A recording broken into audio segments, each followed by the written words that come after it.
শোনো না, তুমি এক কাজ করো। কি? তুমি না হয় কক্সবাজার চলে যাও, ঘুরে আসলে আনিকার সাথে দেখাটাও হয়ে গেল, আর তোমার টুকটাক কাজ যা আছে সেগুলোও সেরে আসলে। আচ্ছা, এটা ভালো বুদ্ধি। আমি বিদেশে যাওয়ার আগে কক্সবাজার ঘুরে আসি একবার। আমি তাহলে সাহিলকে এখনই এসএমএস করে জানিয়ে দিচ্ছি যে আমি আজকেই কক্সবাজার রওনা হচ্ছি। সেটাই ভালো হবে। আচ্ছা, লাস্ট ফ্লাইট কয়টায়? দাঁড়াও, আমি জেনে নিচ্ছি, আগে এসএমএসটা পাঠিয়ে দিই। ওকে, জানিয়ে দিলাম।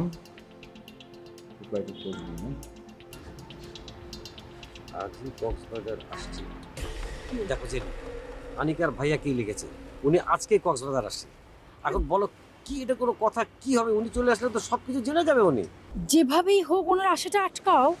আটকাও মানে? আমি এখানে কক্সবাজারে, উনি ঢাকায়, আমি এখান থেকে কিভাবে আটকাবো ওনাকে? একটা বুদ্ধি বের করো। আর কি মানে আমার আমার মাথায় কোনো বুদ্ধিই আসছে না। আমার কাছে মনে হচ্ছে আমার মাথার সমস্ত ঘিলু মানে জমে বরফ হয়ে গেছে। ওহো, এই সময় তোমার এত টেনশন করলে চলবে? আর কি আশ্চর্য, এরকম একটা সিচুয়েশন, এর মধ্যে টেনশন না করে আমি ঠান্ডা থাকবে কি করে? মানে আমার আমার মনে হচ্ছে আমি পাগল হয়ে যাবো সিম্পলি। একটা কাজ করো, কি?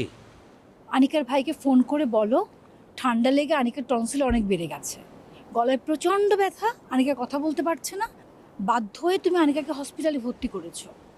ভাইয়া টেনশন করবে, তাই ওনাকে তুমি খবরটা দাওনি। এখন যখন উনি কক্সবাজার আসছেন, তাই তুমি বাধ্য হয়ে খবরটা দিয়েছো। আনিকা অসুস্থ হয়ে হসপিটালে আছে, এটা যদি শোনে তাহলে ভাইয়া ভাবিকে সহ নিয়ে কক্সবাজারে চলে আসবে। আহা, বলে তো দেখো। আমার মনে হয় যে আনিকার সঙ্গে কথা বলতে না পেরে উতলা হয়ে গেছে। আমার বিশ্বাস এই খবরটা শুনলে ওনারা কক্সবাজার আসাটা ক্যান্সেল করবে। হ্যাঁ, খাদে যখন পড়েছি, মানে পড়েই তো গেছি, এখন তোমার বুদ্ধি শুনে দেখি খাদের আরো কতটা নিচে নামতে পারি।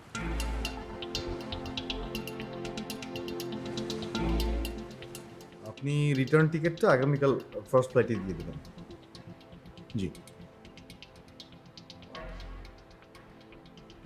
সরি, আমি আমার একটা ইম্পর্টেন্ট ফোন এসছে, আমি একটু পরে আপনাকে কল দিচ্ছি। Thank you. হ্যাঁ সাহিল।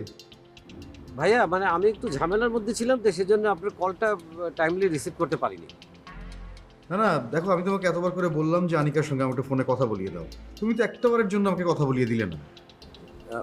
ভাইয়া মানে আপনারা টেনশন করবেন সেই জন্য একটা বিষয় আপনার কাছ থেকে চেপে গেছি।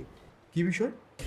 মানে আনিকা একটু অসুস্থ, মানে ও হসপিটালে আছে, সেই জন্য আপনার সাথে কথা বলে দিতে পারি নাই। হাসপাতালে কেন? কি হয়েছে আনিকার? না ভাইয়া, ওই আনিকার যে টনসিলে একটু প্রবলেম আছে সেটা তো আপনারা জানেন। মানে এই কক্সবাজারে আসার পরে ওটা খুব বেড়ে গেছে, মানে সেই জন্য তাড়াতাড়ি ওকে হসপিটালাইজড করেছি। মানে মানে ও এমন অবস্থা যে কথাই বলতে পারছে না। যাক, একটু স্বস্তি পেলাম। আমি ভেবেছিলাম যে আরো বড় কিছু হলো কিনা। কি হয়েছে আনিকার? টনসিলের প্রবলেমটা একটু বেড়েছে, সাহিলকে হাসপাতালে ভর্তি করিয়েছে। ভাইয়া সামান্য এই কারণে কষ্ট করে কক্সবাজারে আসবেন? দরকার নেই তো, মানে আনিকা একটুখানি সুস্থ হলেই আমরা তো ফিরেই আসছি ঢাকায়।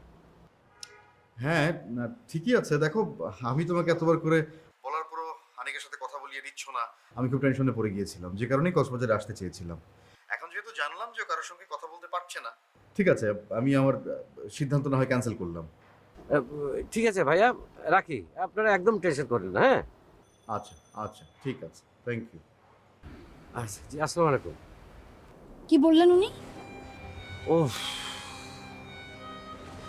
উনি আসা ক্যান্সেল করেছে। ওহ, থ্যাঙ্কস গড।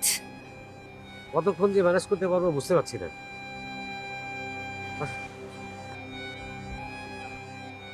কিসের সিদ্ধান্ত? না, ওই সাহিল বললো যে আনিকা নাকি টনসিলের প্রবলেমটা বেড়েছে, হাসপাতালে ভর্তি করিয়েছে সাহিল। এখন যেহেতু কথা বলতে পারছে না, যে কারণে ফোনে কথা বলিয়েও দিচ্ছে না, আর আমি গিয়েও তো এখন কোনো লাভ নেই। এখন মোটামুটি ভালো আছে তো নাকি?